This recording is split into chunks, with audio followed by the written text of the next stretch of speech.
본 방송에서 제공하는 투자 정보는 투자 판단에 대한 조언입니다. 방송에서 제공하는 주식의 가치, 가격 상승 및 가격 하락에 대해서는 방송사에서 보장하지 않습니다.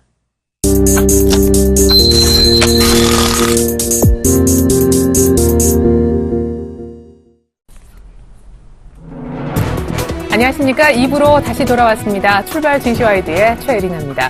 1분기 어닝 시즌이 코앞으로 다가온 가운데 뛰는 자 위에 나는 자 있다. 저는 이런 생각을 했는데, 왜냐하면 이 어닝 시즌이 코앞에 다가오니까 실적이 좋아지는 1분기 실적 호전주를 찾아야 되는 것은 당연지사입니다. 그러면 나는 자는 누구냐? 1분기 실적뿐만 아니라 2분기 실적까지 같이 좋아지는 교집합 종목을 찾고 있는 그런 투자자가 아닐까 싶은데, 이미 그런 움직임이 한창이라고 하죠. 어머, 나는 어떡하지? 1분기 실적만 좋아지는 걸로 아는데, 이런 분들은 저희 오늘 2부 집중해서 같이 좀 시청을 해주시기 바라겠습니다. 간밤에 뉴욕 증시는요, 이만큼 실적이 중요해진 가운데 어닝 시즌 우려로 크게 밀렸습니다. 다우가 200포인트를 다시 한번 내주는 그런 모습이 나타났는데요. 강달러에 따라서 미국 기업의 순이익이 줄어들 수 있다는 우려, 여러분들도 잘 알고 계시리라 믿습니다. 그렇지만 어닝 시즌을 대하는 태도는 미국과 우리는 상반되죠. 우리는 상당히 긍정적인 전망을 가지고 어닝 시즌에 들어가려고 하고 있는데요.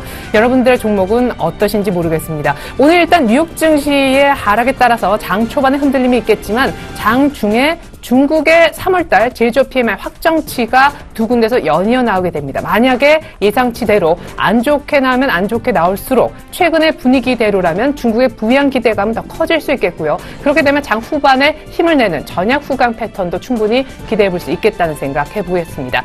자, 오늘 중국의 제조업 지표 저희가 챙겨드리겠고요. 4월 첫 거래일 2분기 첫날입니다. 출발 증시와이드 2부 시작하겠습니다.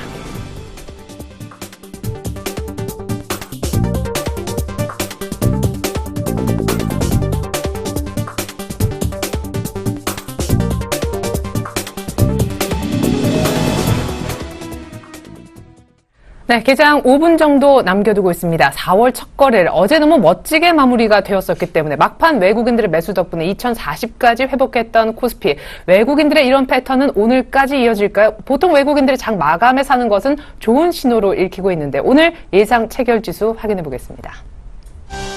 네, 먼저 코스피의 예상 체결부터 확인을 해보겠습니다. 2030선 정도, 당연하죠. 놀랄 것은 없습니다. 뉴욕 증시가 크게 하락했기 때문에 그 흔들림, 일단 시초가에서는 전해질 것으로 보여집니다. 2037선, 어제 장중에는 기관 매도로 거의 2030선 분위기가 줄을 이루었던 것인 만큼 오늘 2030선에 다시 내려선다 한들 크게 아쉬워할 부분은 아닌 것 같습니다. 이어서 계속해서 예상 체결지수 코스닥 확인을 해보겠습니다.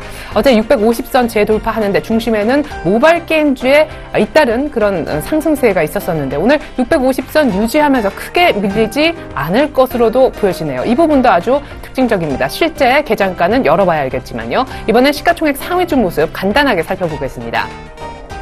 네, 삼성전자, 현대차는 모두 다 약보합에 출발할 것으로 보여집니다. 현대차는 17만 원 탈환이 이렇게 어려운 숙제가 될 줄 아무도 몰랐겠죠. 하이닉스는 4만 5천 원대에서 일단 다지기를 할 것으로 보여지고요. 한국전력 소폭의 강보합 출발, 삼성전자, 우선주는 약간 밀리면서 출발이 예상되고 있습니다. 이어서 코스닥 쪽입니다. 네, 최근에 코스닥 시가총액 상위주 가운데 수남매, 그리고 파라다이스가 10에서 11% 급등하면서 앞서서 이두코 멘토님에게 크게 수익을 안겨줬다, 이런 말씀을 드렸었는데요. 파라다이스가 어제 상승에 이어서 오늘 추가 상승까지 예고가 되고 있습니다.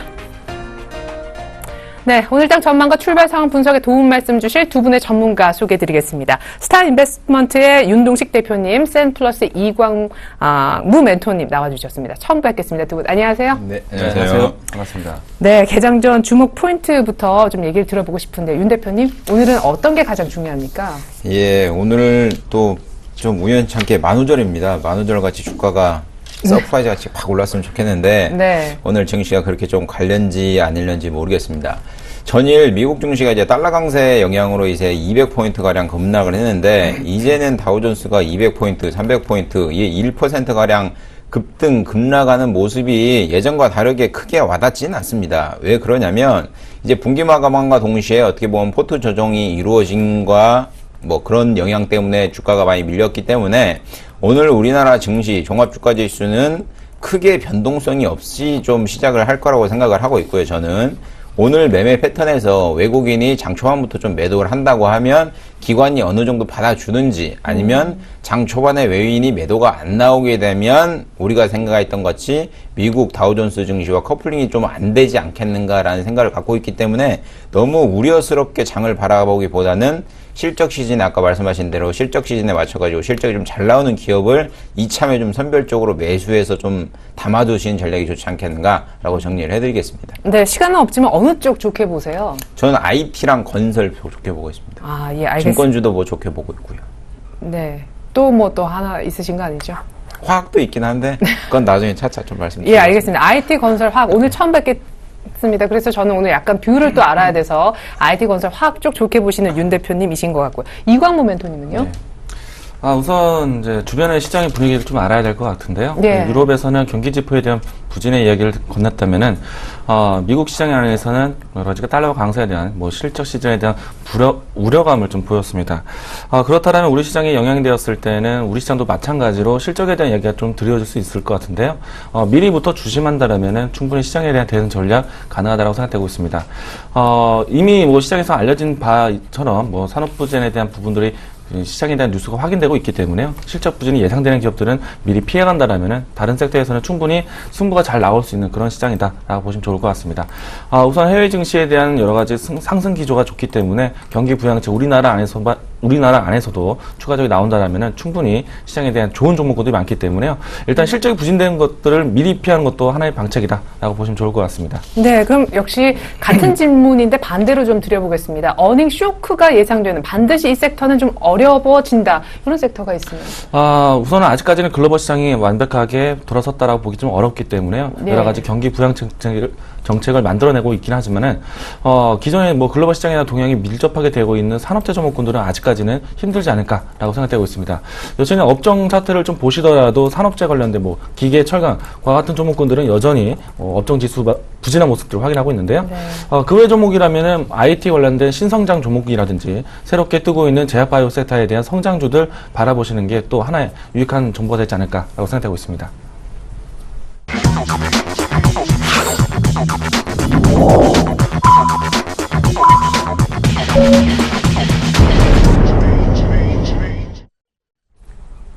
네. 4월 1일 우리 장 개장했습니다. 아까 만우절이라고 윤 대표님이 얘기하셨는데 만우절처럼 좀 미국 증시가 하락해도 개장가가 멋지게 좀 연고점을 쓰면서 출발하면 좋을 것 같은데 저는 자 일단 코스피 코스닥 출발상 보기 이전에 속보 나온 거 잠시 전해드리겠습니다. 일본 4분기 단칸 제조업 지수가 나왔습니다. 일본은 이 단칸 지수를 굉장히 중요시하게 보는데요. 12 나와서요. 전 분기 그러니까 지난해 3분기와 동일한 수준을 기록했다라는 점 알려드리겠습니다. 중국이 뭐 7년 내 최고치라고 하지만 일본의 니케이도 만만치 않은 지금 역사적 신고가를 기록 중에 약간 숨고르기를 하는 그런 국면이어서요. 지표 나오는 것들 같이 좀 챙겨드려봤습니다. 코스피, 코스닥 출발상황 외환시장까지 같이 한번 알아볼게요. 윤 대표님. 예, 뭐 종합주가지수 같은 경우는 지금 2036.07포인트, 5포인트 정도, 4포인트 5% 정도 하락하고 있는 모습을 보이고요. 많이 안 밀리네요. 그렇죠.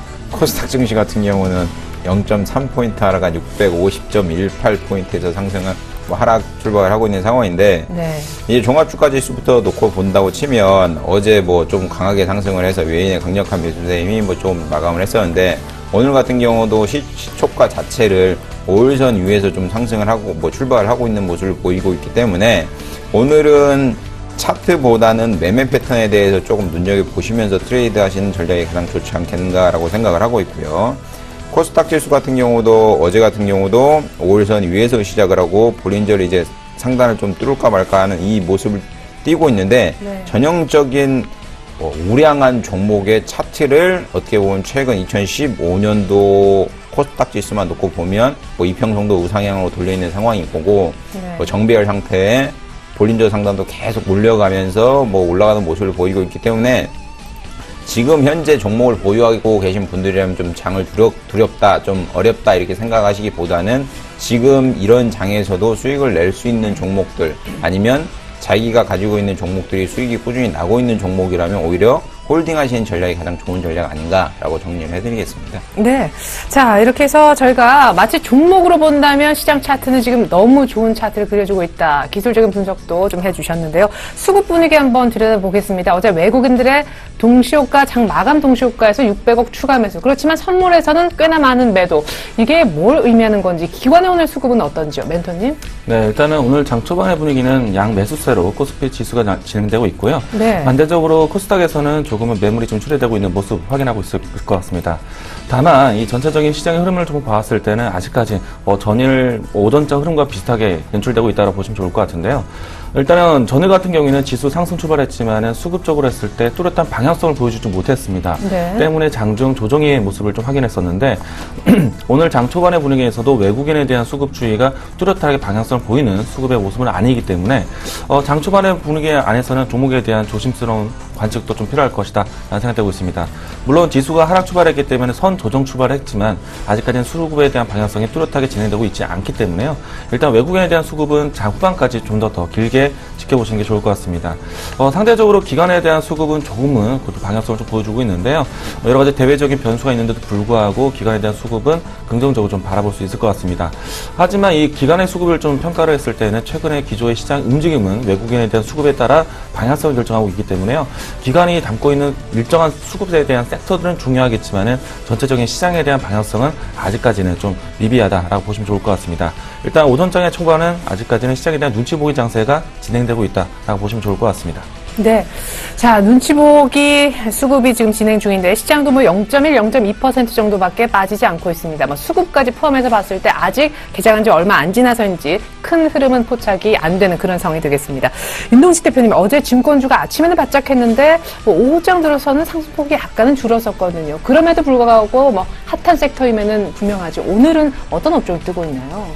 예, 오늘 같은 경우도 업종별로 보면 외인이 장 초반부터 거래소 시장에서는 88억 정도, 기관은 120억 정도 거래소 시장에서 좀 매수를 강력하게 좀 하고 있는 모습을 보이고 있는데, 이게 지수나 매매 동향을 놓고 보면 기관의 강력한 매수세는 어떻게 보면 이제 화학업종에 집중돼 있지 않나라고 얘기를 하는 게 정리한 게 맞는 것 같고요. 왜 그러냐면 장 초반부터 125억 가량 기관이 화학업종에서 좀 매수를 하고 있는 상황이고요. 네. 외국인은 아까 말씀드린 대로 이제 전기전자 쪽에서, 그리고 뭐 의약품 이쪽에서 골고루 좀 매수를 하고 있는데, 전기전자 쪽에서 32억 정도 강력하게 좀 매수를 하고 있는 패턴을 보이고 있고, IT 업종 중에서는 뭐 삼성전자 지금 1.3% 정도 하락 출발하고 있는 상황인데도 SK하이닉스, LG전자, LG디스플레이 이런 종목은 1%나 0.4% 요 선에서 움직이고 있는 모습을 보이고 있고요.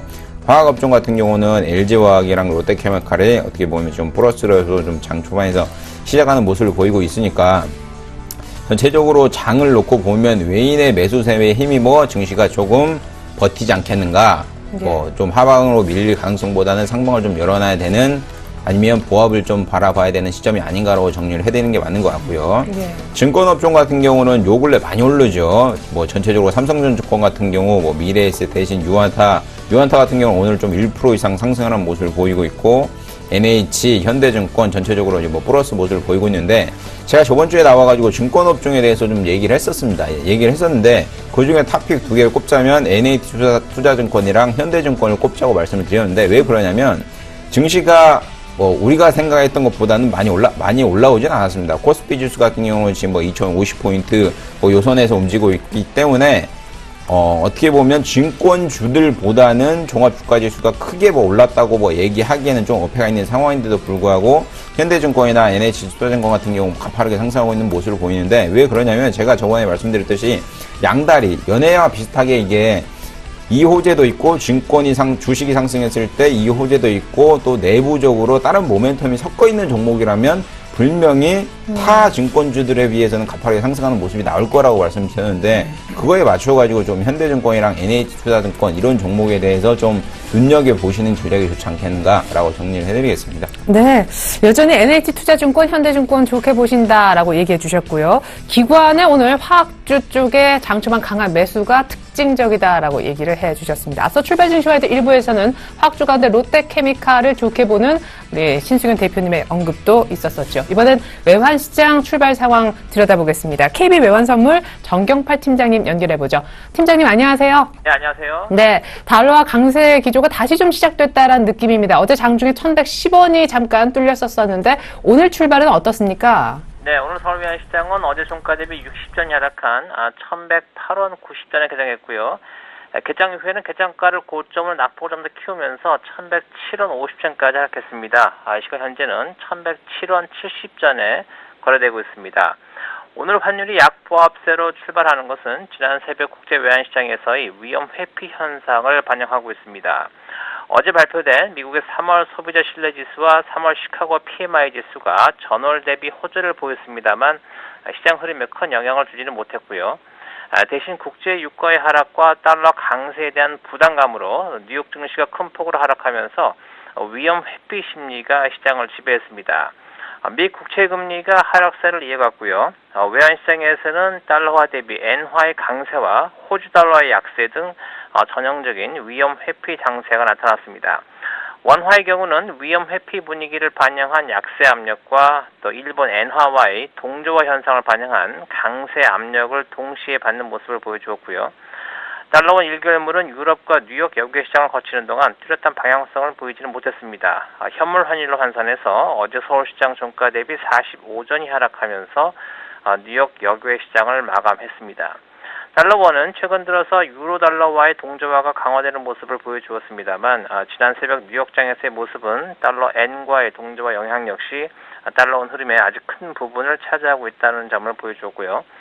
특히 아시아 시장에서는 달러 엔의 영향이 더 크게 나타나는 만큼 오늘 서울시장에서 달러원은 달러 엔의 동향을 계속 주시하는 장세가 될 것으로 보입니다.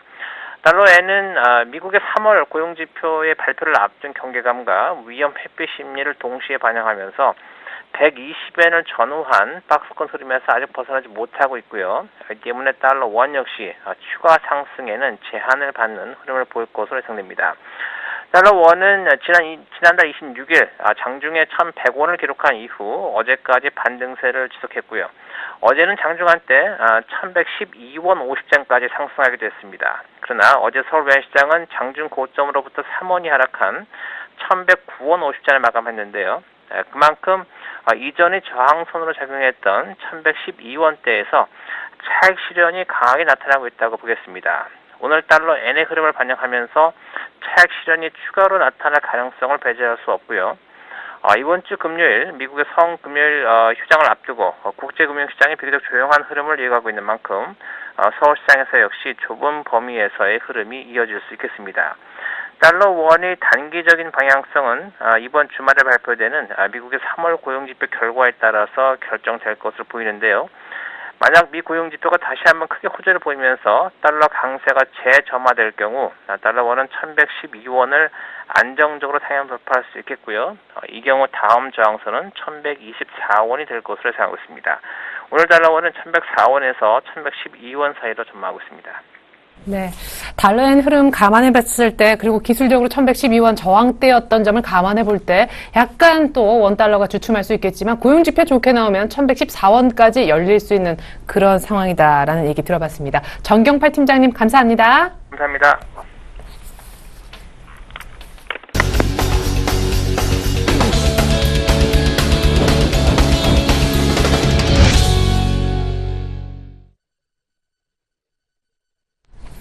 네, 뉴욕 증시가 흔들렸던 가운데 우리 시장에 어떤 종목이 크게 흔들리고 있는지 돌발 종목 알아보도록 하겠습니다.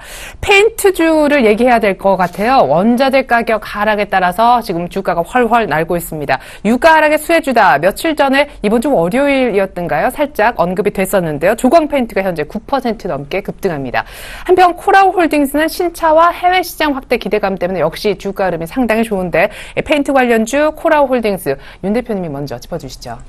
예, 조광 페인트부터 좀 놓고 페인트 관련된 기업들부터 놓고 보겠습니다. 조광 페인트도 있고 노루 페인트도 있고 많이 있는데 여러 기업을 페인트 관련된 종목들이 이제 원자재 가격 하락으로 인해서 뭐 연일 뭐 가파르게 오르고 있는 모습을 보이고 있는데, 노르페인트 같은 경우는 뭐 이 3월에 저점 8,500원 대비해서 지금 12,000원이 넘어가는 상황이니까 어떻게 보면 50% 이상 급등하는 모습을 보이고 있습니다.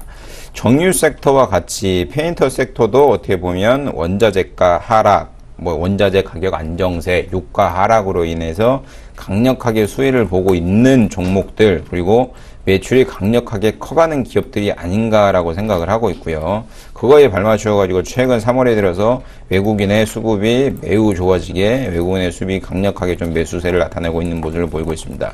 이런 종목 같은 경우는 뭐 차트를 놓고 본다고 하면 지금 보유하고 계신 분들이라면 좀 두렵게 장을 바라보시기보다는 뭐 조금 뭐라고 그래야 되나, 수익률을 좀 만끽하는 장세를 좀 바라보는 모습이 좋지 않겠는가라고 생각을 하시는 게 맞는 것 같고요.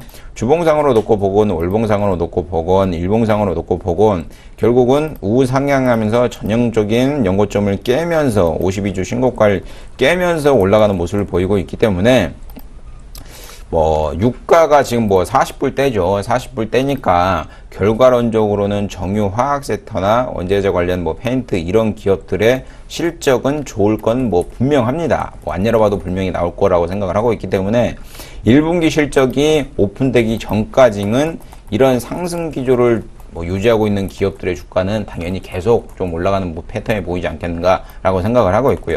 과거 사례를 좀 놓고 보면 이렇게 좀 올라갔던 종목들이 실적 시즌이 도래되기 전에 수익 실현을 하고 나온 다음에, 아니면 실적이 발표된 다음에는 주가가 좀 강하게 밀리는, 아니면 실적이 발표되기 전까지는 좀 올랐다가 좀 밀리는 이런 패턴을 보이는데, 요즘 들어서는 종목 자체가 이제 달리는 말이 더 달린다고 올라가고 있는 종목이 꾸준히 더 올라가는 장세를 좀 요즘 뭐 패턴에서 보이고 있기 때문에, 만약에 페인트 관련된 업종, 페인트 관련된 종목을 가지고 계신 분들이라면 좀 두렵게 생각을 하지 마시고 조금 꾸준히 가져가시는 전략이 좋지 않겠는가라고 생각을 하고 있기 때문에, 이 종목에 대해서는 좀 홀딩하시는 게 좋다라고 좀 정리를 해드리겠습니다. 네. 다음으로 코라홀딩스인데, 이제 이 종목 같은 경우도 뭐 증권사 호평, 강한 실적 모멘텀 때문에 주가가 연일, 뭐 오늘 같은 경우도 9.3% 정도 오르는 모습을 보이고 있는데, 이 종목은 시가총액이 8,500억 정도 되는 종목이죠. 8,500억 정도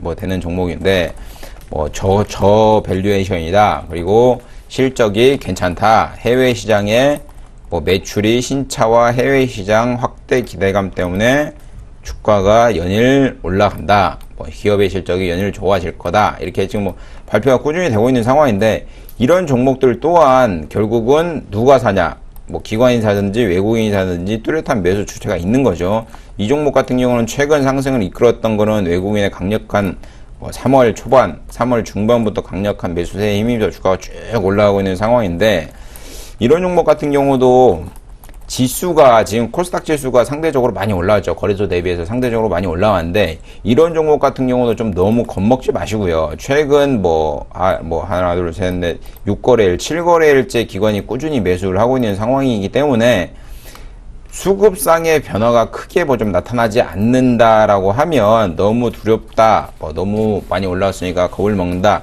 이렇게 생각을 하지 마시고, 코스닥 지수가 무너지지 않는 한은 뭐 개별 종목에 대해서 실적 모멘텀을 분명히 갖고 있는 기업들, 이런 기업들에 대해서는 좀 너무 이렇게 섣불리 매도하지 마시고 수익을 꾸준히 가져가시는 전략이 좋지 않겠는가라고 생각을 하고 있습니다. 네, 그래요. 코라홀딩스 그리고 페인트 관련주 갖고 계신 분들은 조금 더 홀딩해서 더 유지를 하는 전략으로 얘기를 해주셨습니다. 자, 이 종목에 대한 얘기가 있어야 될 것 같아요. 삼성전기와 삼성 SDI가 되겠는데요. 고점에서 잘 가다가 삐그덕 미끄러진 차트가 바로 삼성전기의 차트이고요. 삼성 SDI는 어제 만만치 않게 하락을 했었습니다. 근데 어닝 시즌이 다가오고 가운데 실적 우려가 나오면서 밀렸다는 것에 아마 걱정하시는 분들이 많을 것 같아서요. 삼성전기, SDI 얼마나 우려스럽게 봐야 되는지 냉정하게 시각 좀 부탁드립니다. 네, 일단은 뭐 간단하게 이야기를 드린다면요. 시장에 대한 수급 변화가 좀 나타났기 때문에 이 두 종목이 모두 다 하락했다고 보시면 좋을 것 같은데요. 예. 일단은 이제 수급에 대한 동향을 좀 확인해 보도록 하겠습니다. 여러분들 보시는 바와 같이 최근 뭐 삼성 SDI, 삼성 전기 모두 다 함께 보도록 하겠는데요. 삼성 SDI 같은 경우에도 꾸준하게 외국인의 수급이 전해지기도 했었습니다. 또한 삼성 전기도 역시나 꾸준하게 외국인의 수급이 연일 매수 속에 있었었는데요. 전기 같은 경우에는 외국인에 대한 강한 매도가 좀 연출되었습니다. 이 부분들은 사실 주가에 대한 상승 추이에 대해서 어느 정도 차익 실현 효과가 나왔다라고 보시면 좋을 것 같고요. 또 여기서 조금만 더 우려에 대한 이야기를 건네드린다면은 어닝 시즌에 가까워지면서 삼성 SDI에 대한 실적 부진에 대한 이야기들 조금은 피해가는 것이 좋지 않을까라는 생각되고 있습니다. 다만 지금은 외국인에 대한 수급의 차익 실현 효과 때문에 주가에 대한 조정권이 나타나고 있는데 앞으로에 대한 전망을 좀 생각해 본다라면은 삼성 SDI와 삼성 전기와 같은 경우에는 추가적인 매수 기회를 잡아볼 수 있다라고 보시면 좋을 것 같습니다. 일단 기업과 주가에 대한 부분들은 긍정적으로 좀 바라보시는 게 좋을 것 같고요. 단기적인 시각에서는 어느 정도 차익 실현 효과가 나오고 있다라고 보시면 좋을 것 같습니다. 일단 수급에 대한 동향 최근 기조를 좀 보았는데 전체적인 흐름 안에서 주가 흐름들도 확인해 보도록 하겠습니다. 네. 일단 외국인에 대한 수급 추이를 좀 우리가 더 눈여겨볼 필요가 있을 것 같은데요. 보시는 차트 흐름들은 삼성전기에 대한 수급 동향과 함께 주가 흐름들입니다. 보시면 아시겠지만 꾸준하게 외국인에 대한 수급이 전해져 온 상태였고요. 네. 그리고 외국인에 대한 수급 비중이 상당히 높은 보인 모습들을 확인해 볼 수 있을 것 같습니다. 여기에 이제 기관에 대한 수급도 더해서 보도록 하겠는데요. 기관 같은 경우에도 역시나 꾸준하게 수급이 동반되는 모습도 확인되고 있습니다. 역시 누구나 보더라도 꾸준하게 저점에서부터 매수가 되었다라면은 어느 정도 한 차례 정도는 차익 실현 효과가 나올 수 있다라고 좀 보시면 좋을 것 같고요. 앞으로에 대한 전망치를 생각해 봤을 때는 삼성전기와 삼성 SDI 각각의 다른 산업 속에서 이 두 종목 같은 경우에는 꾸준한 시장에 대한 새로운 모멘텀을 창출하고 있기 때문에요. 저는 뭐 기업적으로 봤을 때는 긍정적으로 바라보실 수 있겠다라고 보시면 좋을 것 같습니다. 네, 그럼 단기로는 조금은 안 좋아 보이는 게 사실이다. 또 실적에 또 타격을 조금 받고 있는 부분도 그렇다 하셨는데 삼성 전기, 삼성 SDI 보유하고 계신 분들의 나름 네. 어떤 손절가를 조금 잡아주신다면? 우선 최근에 기조가 좋았기 때문에 언제든지 신규 접근에 대한 좀 매력도 느꼈을 것 같기도 한데요. 예. 삼성전기 같은 경우에는 단기적으로 접근했다라면은 조금은 최근 기조에서는 손실폭이 좀 경험할 수 있을 것 같습니다. 이 시기라면은 조정에 대한 마무리까지 기다리시기보다는요, 비중을 줄이면서 대응하시는 게 좋을 것 같고요. 네. 그리고 삼성전기 같은 경우에는 지금 최근에 단기적으로 흐름만 보신 것이 아니라, 지난 연말 때부터 꾸준하게 시장에 대한 관심을 받아왔기 때문에 아무래도 대부분의 투자자분들도 역시나 수익 구간에 계시지 않을까 생각되고 있는데, 일단 외국인의 수급에 따라서 주가를 대응하셨던 분들은 외국인에 대한 차익 실현, 역시나 같이 함께 차익 실현을 갖춘다면은 충분히 외국인의 수급 동향과 동일하게 주가 대응할 수 있지 않을까 생각되고 있습니다. 네, 특히 삼성전기는 외국인들 팔면서 주가가 많이 밀렸기 때문에 외국인들 매매 패턴을 꼭 한번 챙겨보시라는 팁까지 남겨주셨네요.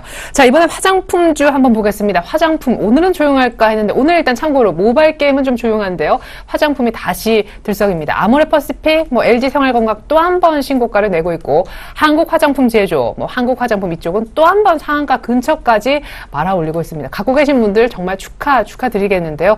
이건 이제 그림의 떡으로만 바라보는 개인들은 화장품주 중에 지금 살만한 거 없나 하실 거거든요.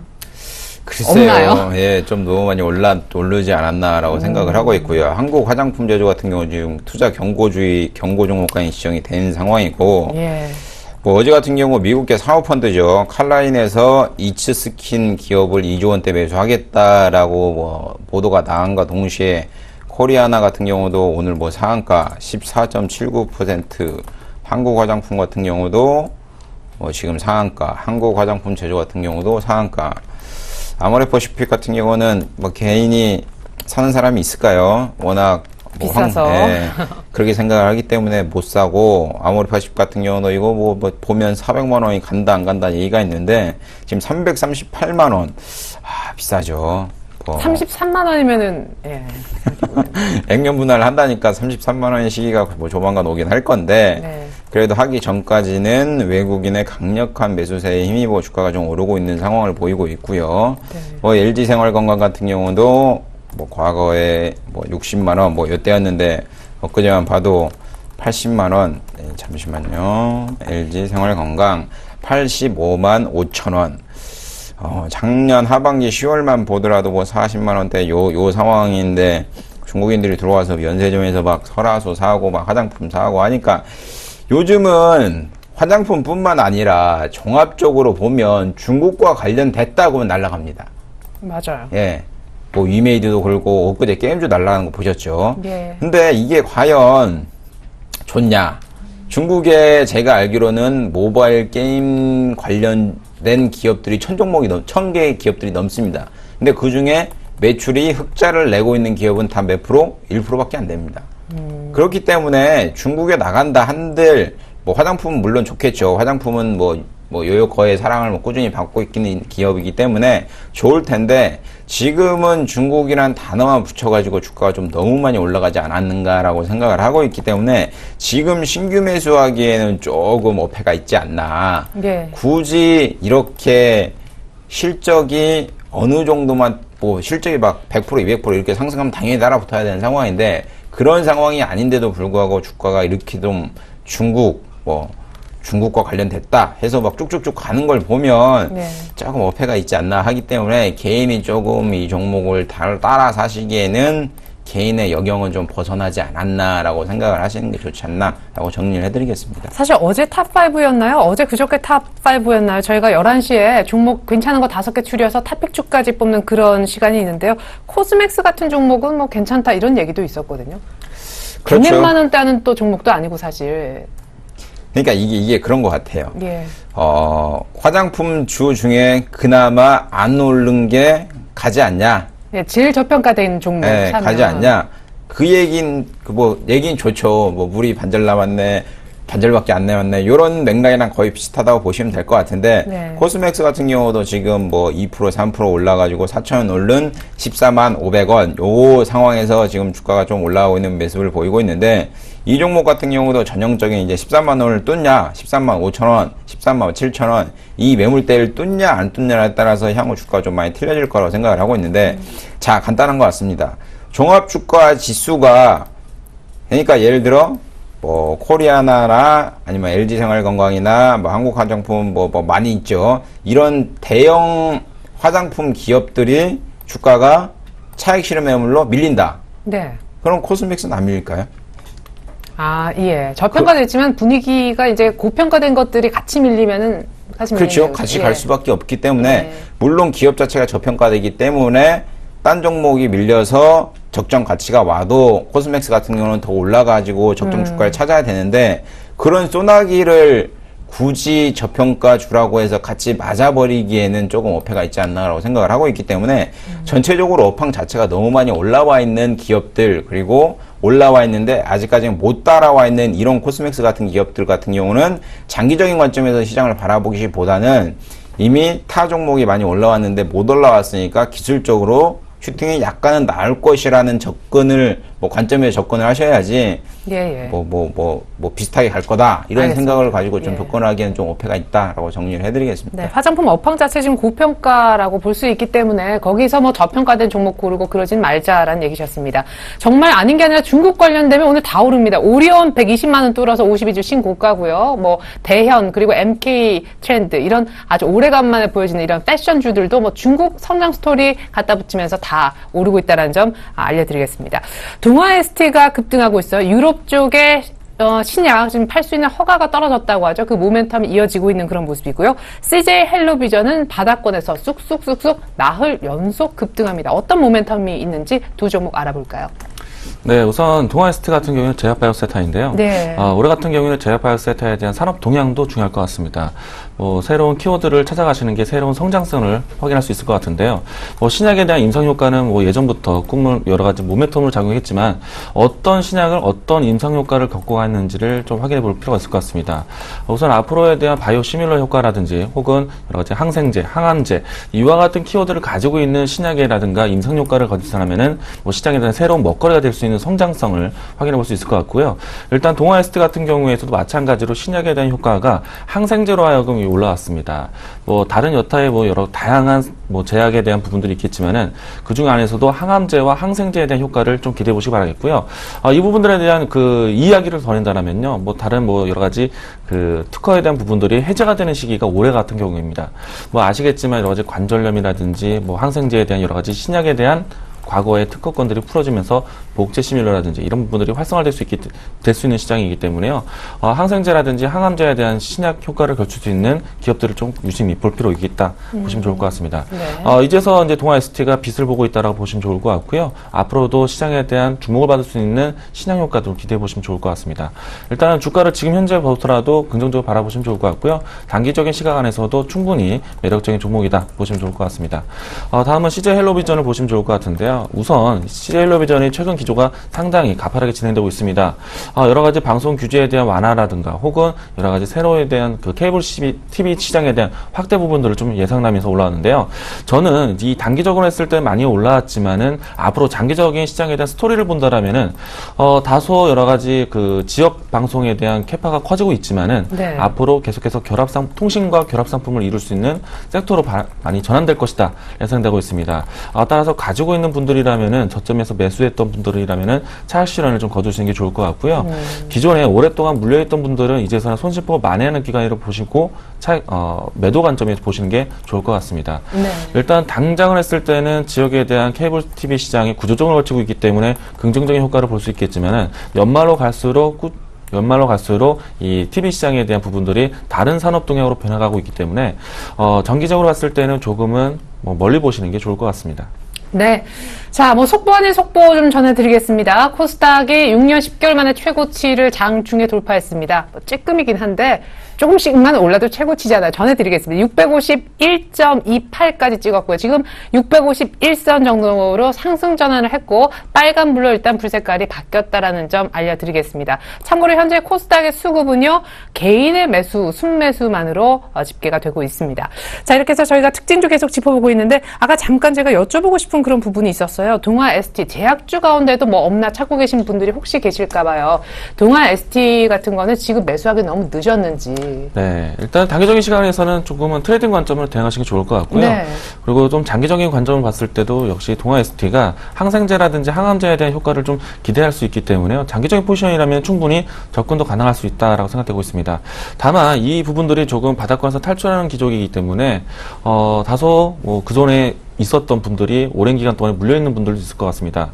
이런 종목군들은 올라오면서 계속해서 매물 부담을 갖출 수 있는데, 네. 이런 종목이 아니라면은 다른 섹터의 종목군들도 아직도 매력적인 종목군들이 있다 보시면 좋을 것 같습니다. 예. 굳이 선별한다라면 JW 중해신약이라든지 그 밖에 다른 섹터의 제약 업종군들 바라보시는 게 좋을 것 같고요. 예. 또 앞으로에 대한 시장 동향을 살펴본다라면은 바이오 시밀러 키워드도 잊지 않으셨으면 좋겠습니다. 예, 그래요. 동아 ST보다는 굳이 이제 비교를 하자면 JW 중해신약이 더 좋아 보인다라고 하셨고, 바이오시밀러 키워드도 역시 놓칠 수 없는 부분이라는 팁 남겨주셨습니다. 자, 계속해서 특징도 조금 더 알아볼 텐데요. 오늘 NC소프트가 또 신작 모멘텀 얘기 나오면서 올라오고 있거든요. NC소프트 얘기도 정말 오래간만에 하는데 어제 모바일 게임주가 한번 움직였었고 또 대장주 가운데 대장주인 NC소프트 얘기도 나오네요. 주성 엔지니어링도 2분기 실적 기대로 나흘째 오르고 있습니다. 윤 대표님. 예, NC소프트부터 좀 놓고 보겠습니다. 재미있는 종목이죠. 저번 주 금요일날 주총이 있었던 걸로 맞아요. 아는데 넥슨이 김정주 회장이 NC소프트 지분을 매입했던 단가가 25만원, 26만원이었던 걸로 기억을 하고 있습니다. 네. 근데 손실 많이 났죠.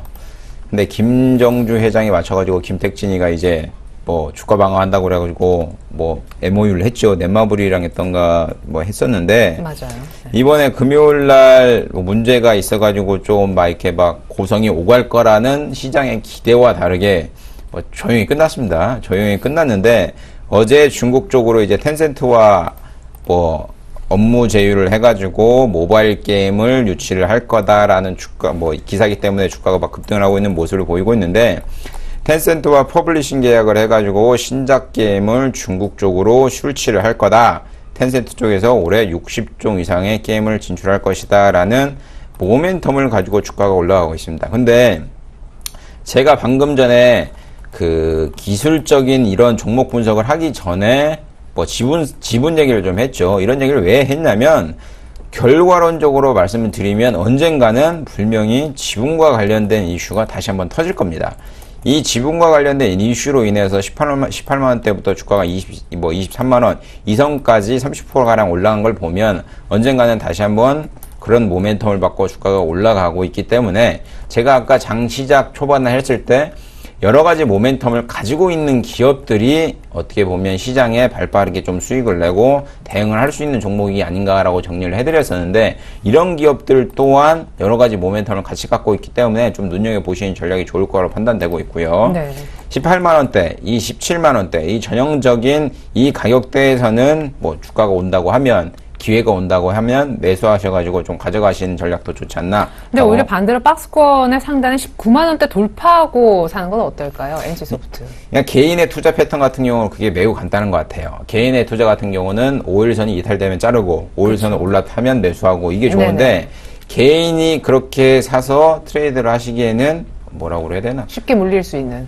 뭐 그런 것도 있고 수익을 얼마 못 내죠. 네네. 네, 그렇죠. 수익을 못 내기 때문에 전형적으로 어느 정도 17만 원, 이 17만 4천 원, 이 17만 5천 원 이 가격대에서 좀 지지하는 세력이 있다고 하면 두렵게 생각하지 마시고 한 번에 몰빵해가지고 투자하지 마시고 분할 매수 관점에서 네. 조금씩 모아가시는 전략을 취하겠다 하면 이런 종목이 매우 몇 개가 있습니다. 대주주보다 기업 자체의 주가를 싸게 살 수 있는 기업들 이런 기업들이 몇 개 있기 때문에 NC소프트도 있고 뭐 최근에 NHN 엔터죠 있죠. NHN 네. 엔터 같은 경우도 대표가 뭐 9만 원대 매수를 했었는데 지금 주가가 7만 원대 있기 때문에 기업의 주인보다 주가를 더 싸게 살 수 있는 기회가 있다. 네. 이런 기업들 같은 경우는 뭐 여지없이 사셔가지고 꾸준히 가져가시면 뭐 수익이 나지 않나라고 정리를 해드리겠습니다. 네, 좋네요.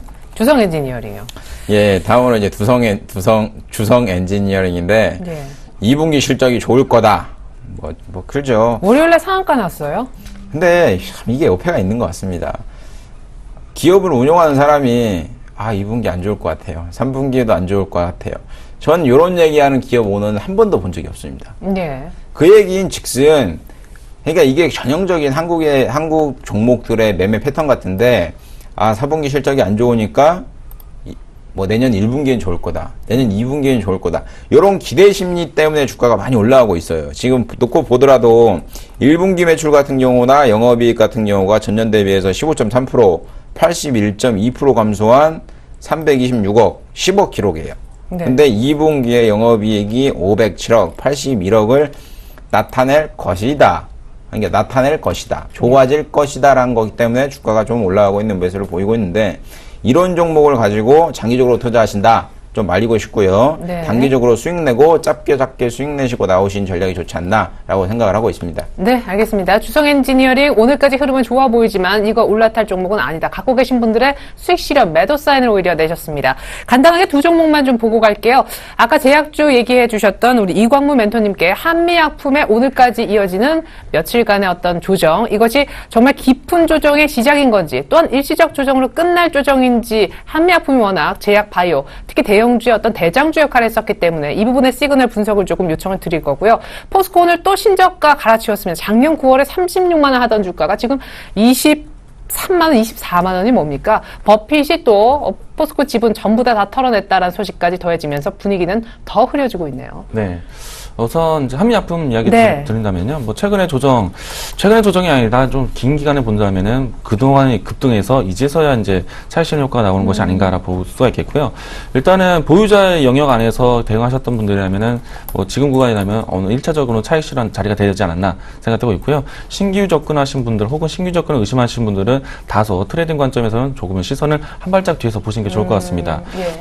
이 종목에 대한 모멘텀이라든지 긍정적인 이야기들은 이미 주가에 어느 정도 반영이 된 상태에서 뭐 힘에 의해서 많이 올라왔다라고 보시면 좋을 것 같고요. 다음은 이제 포스코 종목도 보도록 하겠습니다. 사실 앞서서 말씀드렸던 실적 부진에 대한 예고분들, 이 산업재에 대한 부분들이 참 더디다라고 말씀드렸었는데 사실 단편적으로 주가 흐름은 보시더라도 꾸준하게 하향 추세를 좀 그리고 있습니다. 맞아요. 여기에 워렌 버핏도 매도를 한다.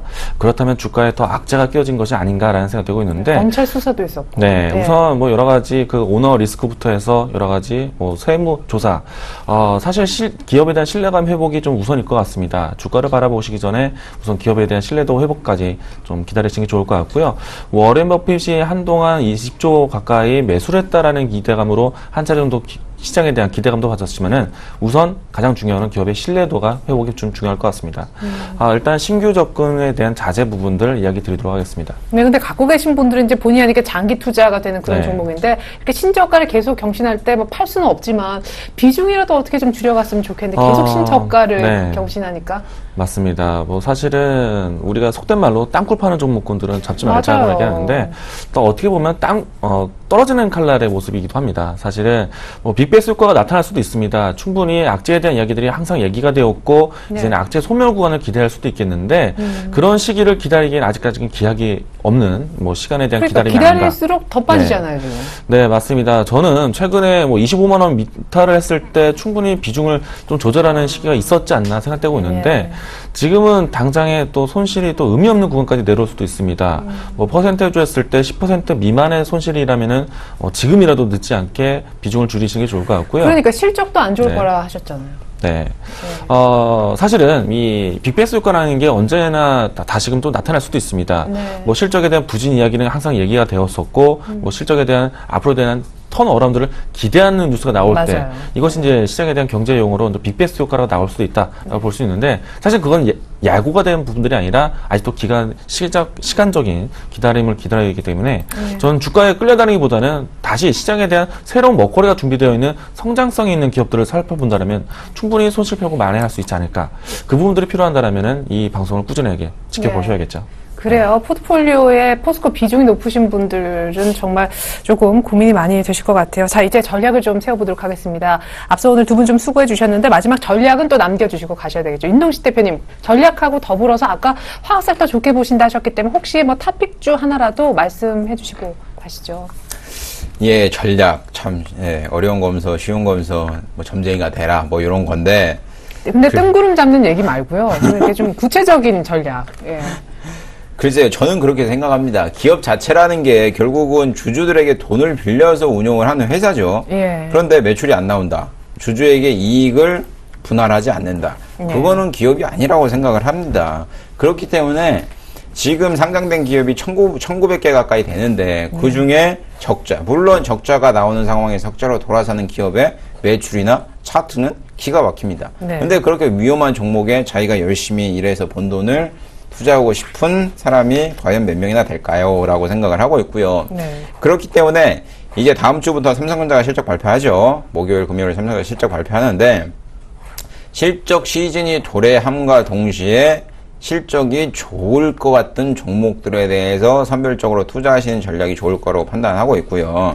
저는 기업들 중에 삼성전자 실적 발표 가장 빠르죠. 뭐 예상치인데 그래도 이게 매우 감사하다고 생각을 하는 이유가 뭐냐면 삼성전자 실적을 발표하면 대충 어느 섹터들 예를 들어 반도체가 됐건 아니면 가전이 됐건 뭐 여러 가지가 있죠. LED가 됐건 카메라가 됐건 뭐 많이 있는데 이런 섹터들 중에 어느 종목들이 갈지를 어느 정도 예상을 하고 있기 때문에 전체적으로 1분기 실적이 발표하는 시즌이가 도래가 되면 실적이 좋은 업황들, 종목들에 대해서 좀 선별적으로 매수하시는 전략이 좋지 않나라고 정리를 해드리겠습니다. 화학주요. 화학주 중에서는 LG화학 탑픽하겠습니다. 왜 그러냐면 네. 코스닥 증시 자체가 지금 너무 많이 올랐어요. 솔직히 말씀드리면 지금 650인데 650 올랐다고 막 축배 들고 지금 막 그런 상황인데 예. 전형적으로 차트 당겨갖고 보면 주봉상으로 저항대가 2008년 7월 요때가 650포인트입니다.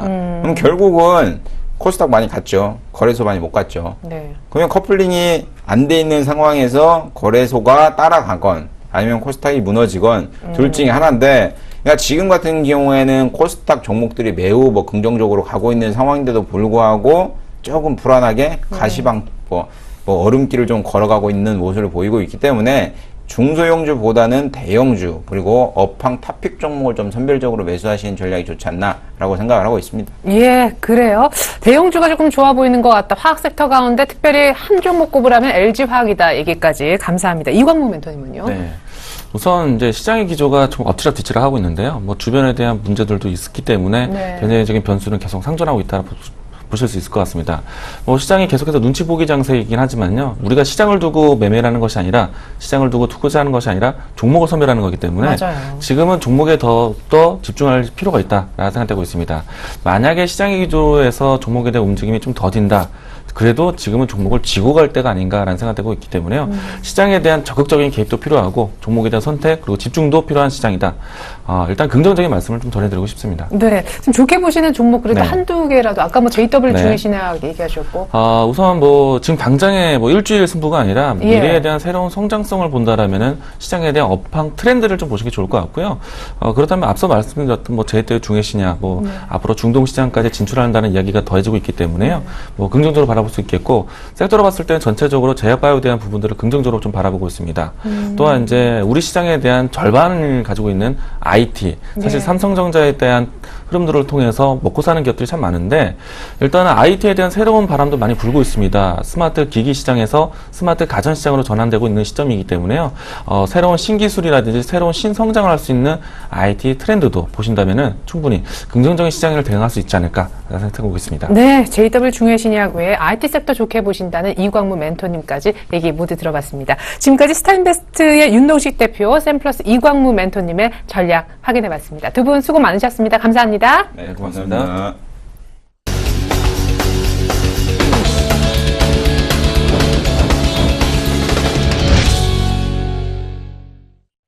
네, 외국인 선현물 동반에 사는 아주 오래간만에 보는 그런 풍경이 연출되고 있습니다. 선물은 2,800계약 이상 강하게 사주는 그런 모습인데요. 이런 속도로 계속 오후장까지 사주면 오늘 선물 얼마나 사줄지 궁금해지네요. 현재 코스피는 약보합, 코스닥은 651선 연고점 경신하고 있습니다. 증권사 전략 모아봤는데 화면 보시죠. 자, 먼저 HMC 투자증권의 최희승 차장 의견은요. 국내 증시 유동성장은 당분간 계속될 거다 하셨습니다. 외국인도 오늘 소폭이지만 꾸준히 사주는 모습, 오늘 선물도 사지요. 자, 두 번째 분은요, 바로 정명훈 팀장님입니다. 어닝 모멘텀 봐야 되는데, 디스플레이 반도체. 조금 전에 우리 이광국 멘토님도 IT 쪽 좋게 보신다 얘기 하셨었어요. 건설, 증권. 비슷한 섹터들의 어떤 중복된 그런 어떤 추천 아닌 추천이 나오고 있습니다. 자, 김영겸 주식 팀장님의 의견도 보면요. 1분기 실적 개선되는 업종을 봐야 되는데, 그 업종에 대한 비중을 확대해야 된다. 정영훈 팀장님하고 만약에 의견이 같으시다면, 결국 디스플레이 반도체, 건설, 증권. 이 비중을 높여야 된다는 얘기가 되겠죠. 마지막 분은요, 안상현 대리님이 되겠습니다. 1분기 실적 개선 종목에 관심을 갖자 50대 50 전략 유지. 예, 현금 반, 종목 반, 반은 1분기 실적 개선 주여야 된다. 그런 얘기가 되겠네요. 오늘 서초동으로 나가볼까요? HMC 투자증권에 계시는 최희승 차장님 연결해 보다 자세한 전략 짜보겠습니다. 차장님 안녕하세요. 네, 안녕하십니까. 네, 다들 실적 보래요. 포트를 어떻게 운영하면 좋을지요? 네, 일단은 뭐 어제 그 미국장 같은 경우에는 그 어닝 시즌, 이제 1분기 어닝 시즌이 4월달에 이제 시작이 되는데 그 4월달 들어서면서부터 어닝 시즌은 기대보다 좀 우려가 좀 작용하면서 어제 한 200포인트 정도 다우산업 같은 경우에 좀 하락하는 모습 보였는데 사실 뭐 그 1분기 실적은 미국의 뭐 이상 한파라든지 여러 가지 뭐 기상악화로 인해서 이미 예견된 바 있기 때문에 그런 부분에 대해서는 뭐 시장이 큰 쇼크로 다가오지는 않을 거라고 보고 있고 오히려 좀 그런 부분은 국내 시장에서는 좀 매수 기회로 활용하는 오히려 좀 역발상적인 전략이 좀 필요하다고 보이고요. 지금 오늘 뭐 국내 시장 외국인들 154억 정도 순매수를 해주고 있고 지수는 6포인트 정도 빠지고 있지만은 뭐 추가적으로 더 하락했으면 좋겠습니다. 뭐 사실 분들 아직 뭐 못 사신 분들이 계시기 때문에 그런 분들 좀 사시고 오늘 그 개별주 시장 같은 경우에는 급등하는 종목들 좀 있죠. 특히 뭐 화장품 같은 쪽 일부 차익실을 하면서 좀 꾸준하게 상승 좀 즐겨보는 전략이 좋을 것 같고요. 국내 증시에는 뭐 최근에 유럽계 자금도 뭐 3조 원 가까이 국내 시장에 들어왔는데 뭐 추가적으로 어쨌든 뭐 그 선진국 시장에서 뭐 어닝에 대한 그런 우려가 있다라고 하면은 뭐 저희 같은 이머징 국가 입장에서는 뭐 땡큐죠 오히려. 그래서 이런 부분들은 긍정적일 수 있는 부분으로 좀 생각을 해보시면 좋을 것 같고 오늘부터 그 갤럭시 6 국내 예약 판매가 개시가 됩니다. 글로벌 그 예약 판매가 지금 6천만 대 정도로 좀 예상을 하고 있는데 국내는 뭐 시장 크진 않지만은 어쨌든 뭐 삼성에서 가장 비싸게 팔아먹는 나라가 대한민국이기 때문에 우리나라에서 판매가 어느 정도 되는지 상당히 중요하고요. 실질적인 심판은 4월 10일부터 시작된다는 점 좀 참고하시면 좋을 것 같습니다. 그래서 관련주들 최근에 뭐 휴대폰 관련주들 뭐 많이 오른 것도 뭐 2배 이상 오른 종목들도 있는데 그런 종목들은 뭐 일부 좀 차익 실현해보고 반응을 좀 봐가면서 나머지를 더 끌고 가든지 뭐 차익 실현 할지를 좀 결정해 보시면 좋을 것 같고요. 마지막으로 지금 그 그 스마트카 관련해서 그 소위 말해서 이제 스마트카가 자율 주행이 가능한 그 저희가 발로 페달을 밟지 않고 손으로 핸들을 움직이지 않아도 자동차가 알아서 스탑 앤 고를 해주는 그런 스마트카 시장이 올해 하반기부터 본격적으로 좀 양산이 들어갈 예정입니다. 현대기아차 같은 경우에는 2020년에 뭐 대부분의 자동차에 스마트카 기능을 탑재할 예정으로 지금 돼 있기 때문에 관련주들에 대해서 관심을 좀 가져보시면 좋을 것 같은데요. 뭐 관련주로는 지금 대표적으로 뭐 카메라 모듈 쪽을 생산하고 있는 MCNX나 뭐 이런 종목들, 아무래도 이제 전방위적인 어떤 그 카메라가 필요하다 보니까 그 카메라 수요의 확대, 그리고 또 갤럭시 6와 관련돼서도 카메라 모듈 쪽 종목들 계속해서 좀 관심 있게 보시면 좋을 것 같습니다. 제약주도 마찬가지고 삼성전자 갤럭시 S6 관련된 스마트폰 부품주도 마찬가지고 수익이 났다면 약간씩 정말 융통성 있게 차익 실현을 해나가면서 이 시장을 대응하자라고 하셨는데, 그럼 스마트카 관련된 관련주로서 탑픽은 MC넥스를 보고 계신 건가요? 네, 그렇습니다. 지금 MC넥스 같은 경우에 뭐 소위 말해서 지금 뭐 에코스 그리고 K9 같은 경우에는 그 뭐 이제 옵션이긴 합니다만 360도 전방위적으로 그 시큐리티를 하기 위해서 네. 카메라 모듈이 지금 5개씩 들어가고 있습니다. 맞아요. 이런 부분들이 자율주행에서는 더 많은 카메라 수요가 좀 확대될 것으로 예상되기 때문에 관련 종목들에 대해서는 뭐 이미 지금 MCX 같은 경우에는 신고가 임박해 있는 수준이거든요. 27,850원 3월 13일 날이 이제 장중 최고가였는데 지금 27,100원 수준입니다. 그래서 신고가 벗겨내고 위로 올라간다라고 하면은 본격적인 트레이딩 구간에 진입하기 때문에 그런 부분에 대해서는 상당히 좀 긍정적으로 볼 수 있을 것 같습니다. 네, 올 들어 100% 넘게 올랐지만 스마트카 모멘텀이 남아있는 MC넥스 좋아 보인다라고 하셨습니다. 지금까지 HMC 투자증권 서초지점 최희승 차장의 전략 들어봤습니다. 차장님 감사합니다. 네, 고맙습니다.